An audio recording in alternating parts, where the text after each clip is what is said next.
నీళ్లు లేక ప్రజలు గోసపడుతున్నారు. వెంటనే నీటి సమస్యను పరిష్కరించకపోతే పెద్ద ఎత్తున సచివాలయాన్ని ముట్టడిస్తాం. మాజీ మంత్రి ఎమ్మెల్యే తలసాని శ్రీనివాస్ యాదవ్. సనత్ నగర్, అమీర్పేట్, బల్కంపేట్ పరిసర ప్రాంతాల్లో నీటి కటకట అంటే ఈ ప్రభుత్వము కనీసం మంచినీళ్లు కూడా ఇచ్చే పరిస్థితి లేదు. నీకు సి టైప్ నుంచి మళ్ళా ఇక్కడ కైలాష్ నగర్ కానీ సుభాష్ నగర్ ప్రాంతంలో వచ్చినాం. ప్రజలు ఎట్లా ఇబ్బంది పడుతున్నారో మీకు అన్నారో చూస్తారు.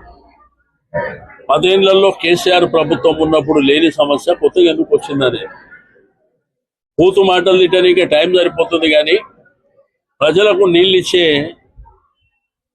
అంత పరిస్థితి కూడా లేకపోతే నేను ఈ ప్రభుత్వాన్ని డిమాండ్ చేసేది, మీరు ప్రజలకు నీళ్ళు ఇవ్వకుండా నీళ్ళు ఎట్లా అమ్ముతున్నారు? ఒకవేళ ప్రజలకు నీళ్ళు ఇవ్వకుండా నీళ్ళు అమ్మితే మీ రిజర్వాయర్ల దగ్గరికి మీ అమ్మే నీళ్ళు ఎట్లా తీసుకుపోతారో కూడా చూస్తా.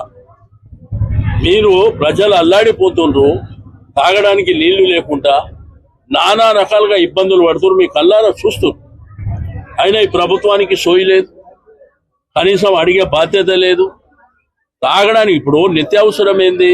మనం ఉదయం లేవగానే రాత్రి వరకు నీళ్లతోనే, ఏ ఇష్యూ అయినా కానీ నీళ్లతోనే ఉంటుంది.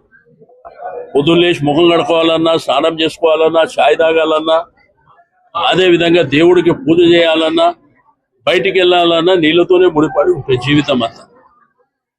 కాబట్టి వెంటనే ఇదంతా రెక్టిఫై లేకపోతే మరి పెద్ద ఎత్తున ప్రజల్ని చైతన్యవంతం చేసి మరి మీ ప్రభుత్వం మీద ఒత్తిడి తేవడమే కాకుండా సెక్రటరియట్ కూడా ముట్టడి చేస్తాం, గుర్తుపెట్టుకోండి.